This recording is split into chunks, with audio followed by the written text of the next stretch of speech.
Hammaga rahmat katta. Assalomu alaykum, hurmatli hamkasblar, hurmatli Jalaqulli mehnatkash opalar ham singillari. Rahmat hammalarga.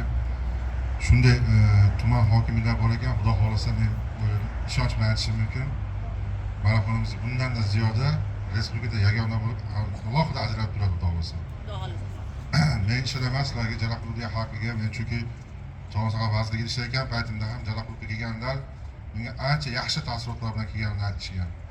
Bu yerdagi muhitni, tartib intizomni, mehnatkash shu shifokorlarimizni ko'rib xursand bo'lishganini aytishgan. Shuning uchun bu salomatlik marafoni bir oylik tadbir emas, bu yil davomida xudo xolasa qilib yurgan ishimiz. Faqat bu bir oy davomida yana ham kengroq bayramona shukufda buni har bitta hokimimiz aytgandek har bitta xonadonga kelib, har bitta insonni qalbiga shu tibbiyotni shifo izlash uchun albatta kasal bo'lish kerak emas.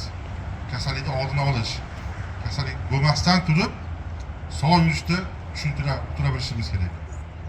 Hammalarga kelayotgan 8-mart ayollar bayrami, Navro'z, hayit bayramlari kelayotgan muborak bo'lsin. Bu salomatlik marafoni oyligida birgalashib chiroyli qilib o'tkazish hammamizga nasib qilsin. Rahmat hammalarga.